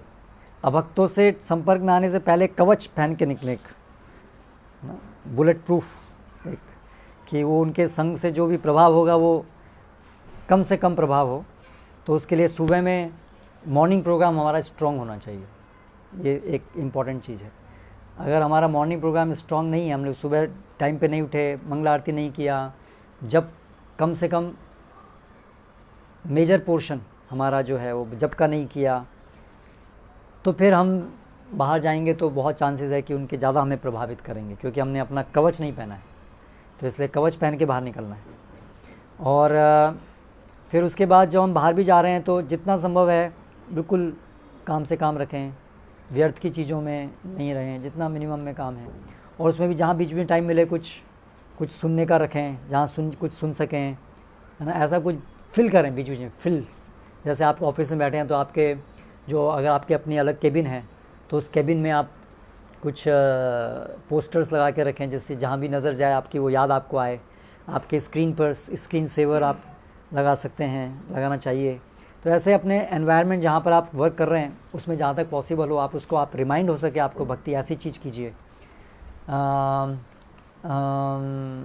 और अंत में तो अंतिम उपाय तो है, अगर आपके हाथ में संभव है, आपकी परिस्थिति संभव करती हैं, तो आप अपने जीवन को ऐसा मोल्ड कीजिए जिसमें आपको अभक्तों का संग करना ही नहीं पड़े। अभक्तों का संग देने के लिए हम जाएं, केवल वहाँ लेने के लिए नहीं जाना पड़े। That is ultimate solution. तो उसके लिए तो हमारी फार्म कम्युनिटीज़ हैं, लेकिन वो सबके लिए संभव कई बार नहीं हो पाती हैं, लेकिन प्रयास अच्छे से करना चाहिए। अगर वो संभव है, that is the best option. भगवत संग प्राप्त करने का, अभक्त संग छोड़ने का सबसे अच्छा उपाय तो वो है ब्रह्मास्त्र। अगर वो हम कर पाते हैं दैन बाकी सारी ये सब how to do and how to do ये प्रश्नों का उत्तर वहाँ मिल जाता है। अगर हम ये स्ट्रॉन्ग स्टेप कर पाते हैं तो अब उसको लेने में बहुत सारी आवश्यकताएं और मनोबल चाहिए, लेकिन अगर हम कर पाएँ दैट इज़ द बेस्ट। ठीक है। मेरे दो प्रश्न हैं। पहला कि कभी कभी क्या होता है कि लाइफ में वी सी पास्ट, तो कहीं ना कहीं मुझे किसी का संपर्क हुआ और मैं ये स्टार्ट कर रहा हूँ लाइक भक्ति, डिवोशन, और लाइक मुझे क्लिक हो गया कि चलो ये रहा, ठीक है, यहाँ जाना चाहिए, इस तरह से आगे बढ़ना चाहिए। अब यही चीज़ अगर हम किसी दूसरे को बोलते हैं कि this is the right way, you have to go, but they don't, उनको क्लिक नहीं हो रहा है। उनको क्लिक नहीं होता है जी, even if we explain anything, उनको साथ ले जाए कहीं भी हो, तब भी उनके तो उनका रीज़न क्या है कि मुझे ये क्लिक हो गया हाँ और उनको नहीं हो रहा है। हाँ व्हाट इज़ द रीज़न कि भाई क्यों मैं आगे जा रहा हूँ। हाँ और दूसरा कि कभी कभी हमको पता होता है कि लाइक इंद्रिय शक्ति है जो वो कुछ चीज़ें नहीं हमको करनी चाहिए और फिर भी हो जाती है। It's even we try to stop that, तो भी वो फिर भी हो जाता है। तो वो ना हो उसके लिए भी कैसे लाइक आगे बढ़ सकते हैं। अच्छा, तो आपका पहला प्रश्न ये था कि ऐसा क्यों होता है कि किसी को क्लिक होता है किसी को नहीं होता है, ये प्रश्न था आपका? Yes, the first question. Okay, तो एक्चुअली क्लिक होना मतलब क्या है कि जो भक्ति रूपी बीज है फेथ, वो फेथ का डेवलप होना, बीज प्राप्त करना, that is what you are calling as click. Click मतलब हमारी श्रद्धा उसमें बैठ गई, ये बात सही है, यही बात सही है, भक्ति ही करना चाहिए, बाकी इसको कहते हैं श्रद्धा। ये है भक्ति का प्रवेश। तो ये श्रद्धा कैसे हमें प्राप्त होती है? कई लोग को हम मंदिर आ रहे हैं बहुत समय से, सुन भी रहे हैं, लेकिन उनके अंदर फिर भी वो उत्साह नहीं आ रहा है कि मुझे यही करना है। हाँ ठीक है, लेकिन मुझे नहीं लगता कि मेरा जीवन इसी में होना चाहिए, मुझे तो और भी चाहिए, लगता है कि वो प्रायोरिटी है। तो क्योंकि उनके अंदर वो श्रद्धा नहीं है, श्रद्धा नहीं बैठ रही है। क्यों? श्रद्धा किसके अंदर बैठती है, किस आधार पे होता है श्रद्धा? तो जो हम अपनी इच्छा शक्ति, जो भी हमारे साथ एक सबकी एक इच्छा शक्ति है, हम क्योंकि जीव हैं, हमारे अंदर अपनी एक इच्छा शक्ति है, तो वो हमारा हाथ में भी है। आप उसका सदुपयोग दुरुपयोग करें, उसका दुरुपयोग करने की वजह से हम इस भौतिक जगत में आए थे, तो वो हमारी सबकी एक इंडिपेंडेंस है। तो अगर मेरी इच्छा शक्ति के अनुसार मुझे लग रहा है कि I can enjoy this world, मैं अभी पूरी तरह से इस भौतिक जगत से उदास नहीं हुआ हूँ, मुझे ये अभी लग रहा है कि मैं अभी कोई ना कोई तरीका तो होगा सुखी रहने का, अभी तक नहीं मिला, बहुत ट्राई किया है, लेकिन कुछ ना कुछ तो होगा। जब तक हमारी ये श्रद्धा अभी है ना, और ये हमारा विचार है, तब तक फिर हम उसको ट्राई करते रहना चाहेंगे। तो एक तो स्वतंत्र इच्छा शक्ति है, और वो स्वतंत्र इच्छा शक्ति बहुत ज़्यादा इन्फ्लुएंस होती है हमारे की कर्मफल से और भक्ति सुकृति से। अगर हमने कहीं पूर्व जन्म में या इस जन्म में अनजाने में कोई भक्ति करी है, तो उससे क्या होता है, हमको एक भक्ति सुकृति मिलती है। उसकी वजह से हमारे हृदय के अंदर एक श्रद्धा की रोशनी उत्पन्न होती है। ऐसे धीरे धीरे वो जमा होती जाती है और एक समय में आके वो थ्रेशोल्ड क्रॉस कर लेती है, जिससे फिर वो जैसे हमारा भी भक्त का संपर्क होता है, कोई बताता है कि आप ये करो, तो हमें क्लिक होता है, क्योंकि वो अभी वो थ्रेशोल्ड जो है, वो हमारा जो वो सुकृति थी, वो ऐड होते होते होते अभी वो थ्रेशोल्ड तक आ जाती है, जिससे वो एक बीज का रूप ले रही थी श्रद्धा। लेकिन बाकी लोगों के अंदर वो अभी या तो सुकृति नहीं है ना, उल्टा पाप कर्म का फल बहुत ज़्यादा है, तो वो सुकृति के विरुद्ध काम करता है। तो जिनका हृदय में बहुत पाप कर्म किए हैं, लेकिन स्वतंत्र इच्छा शक्ति अगर है तो वो नलीफाई हो जाएगा, लेकिन उनको समस्या होगी ज़्यादा। तो बेसिकली पॉइंट ये है कि हमारे पूर्व जीवन में अगर हमने भक्ति की है कुछ, तो उससे हमको बहुत लाभ होता है भक्ति स्वीकार करने में। कर्मफल से नहीं, भक्ति सुकृति से। अगर हम जाने अनजाने में कोई भक्ति की है, या पूर्व कर्मफल में किसी ने बहुत भक्ति की होती है, अनजाने में नहीं, जानबूझ के भक्ति की होती है, लेकिन पूरी नहीं हो पाई, तो उनका तो इस जन्म में उनको जहाँ भक्त संग मिला वो तो सीधा पकड़ लेते हैं उसको, हाँ मैं तो यही ढूंढ रहा था। उनको ऐसा लगता है यही तो मैं ढूंढ रहा था। उनको पता नहीं था कि मैं क्या ढूंढ रहे थे, लेकिन उनको जब ये पता चलता है तो एकदम से पकड़ लेते हैं उसको, यही मैं ढूंढ रहा था। तो दैट मीन्स लाइफ में जितना भी लेवल आ रहा है वो नेक्स्ट कैरी फॉरवर्ड होगा। गेट दैट, यस, तो वो नेक्स्ट लाइफ में भी उसका एडवांटेज मिलेगा डेफिनेटली। कहीं ना कहीं किसी एज पर वो क्लिक हो जाएगा। Yes yes yes. तो एक और दूसरा आपका प्रश्न था कि how to control that sense gratification. तो वो जो है वो सब शुद्धि का ही कारण है। अशुद्धि की वजह से देखिए हमारे हृदय के अंदर वासनाएं होती हैं। एक होती है इच्छा, और इच्छा का सूक्ष्म रूप होता है वासना। इच्छा मतलब जो आप जिसके प्रति आप अवेयर हैं, you are aware that I am having this desire, उसको कहते हैं इच्छा। लेकिन उस इच्छा से पहले हमारे जो एक सबकॉन्शियस माइंड जो होता है ना हमारा अर्ध चेतना का, उसमें हमारे पूर्व कर्म फल की वजह से वो इच्छाओं के बीज होते हैं। जैसे किसी ने इस जीवन में कोई एक भोग किया है, उसके परिणाम स्वरूप उसके मन में वो एक इम्प्रेशन रह जाएगा, जिससे उसके नेक्स्ट लाइफ में या आने वाले फ्यूचर टाइम में वही कार्य को करने की या प्राप्त करने की इच्छा उत्पन्न होगी। तो वो जो सटल बीज है उसको वासना कहते हैं। तो ये हमारे हृदय में भरी होती हैं। तो वासनाएं जो है ना टाइम टू टाइम वो इरप्ट होती हैं, वो इच्छाओं का रूप लेती हैं, जिससे वो हमें विवश करती हैं वो करने के लिए, और वो बहुत फोर्स होती है, उसके वेग होता है। तो इसलिए वो बुद्धि को ही पीछे छोड़ देती हैं, वो वेग होता है उसका। तो वो वासनाएं हमको सब खत्म करनी है, वॉश आउट करनी है, सब धोना है उसको। कौन धोएगा उसको?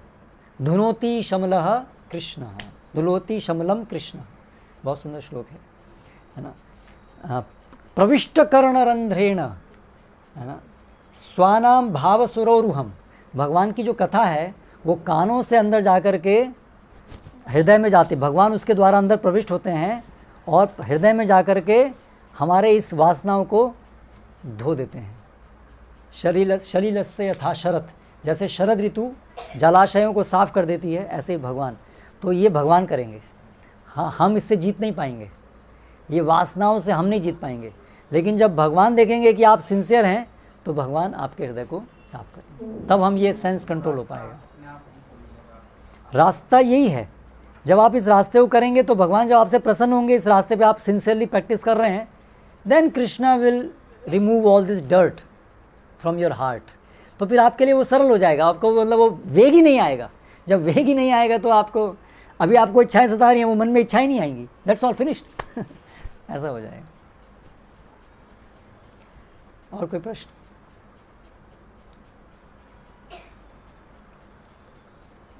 ओके मैम, ठीक है। प्रभु जी ने भागवतम बताया है सबको पढ़ना चाहिए, तो जिसके पास हाँ, पढ़ना है बाद में, पहले घर में आना चाहिए। वही मैं कई बार भक्त बोलेंगे अभी तो पढ़ने का टाइम नहीं, कोई बात नहीं, आ जाएगा, पहले आप रखिए, पहले होना चाहिए। पहले होना तो चाहिए। जिसके पास भागवतम नहीं है हाथ उठाइए। जिसके पास भागवतम नहीं है हाथ उठाइए और आपका नाम दे दीजिए, हम आपको आज ही दे देंगे। जिसको अभी चाहिए आज ही है तैयार। गुजराती, हिंदी और अंग्रेजी तीनों भाषा में है। एक्चुअली ये हम सबका एक्सपीरियंस है और प्रभु जी साइन करके देंगे कि जो भागवतम और ये सब पुस्तकें ये भगवान हैं स्वयं, और ये खुद प्रेरणा देती हैं पढ़ने की। तो इसलिए प्रभुपाद इतना एम्फेसाइज करते थे ये बुक्स, डिस्ट्रीब्यूट बुक्स। प्रभुपाद का पूरा विश्वास था कि ये पुस्तकें सब घर में होनी चाहिए, हर घर में। तो उससे ये पूरा कलयुग, किसी का था ना कि कलयुग से कैसे, आपका था ओके, कलयुग को कैसे हम निकलें इससे बाहर, तो ये इससे होगा, ये एक एंटीडोट है ये कलयुग का। हरे कृष्ण। नाम लिख दीजिए। श्रील प्रभुपाद की जय। अब लैंग्वेज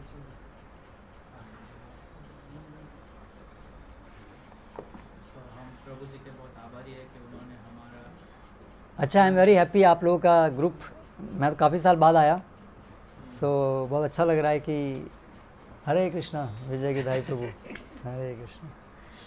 कई लोग पुराने भी हैं जो कंटिन्यू हो रहे हैं और बहुत सारे नए लोग भी जुड़े हैं ऐसा लगता है, तो बहुत अच्छी बात है। तो आप लोग इसी तरह से जुड़े रहिए और जोड़ते रहिए। करेक्ट। हरे कृष्ण। हरे कृष्ण महामंत्र बोल के प्रभु जी का हरे कृष्ण।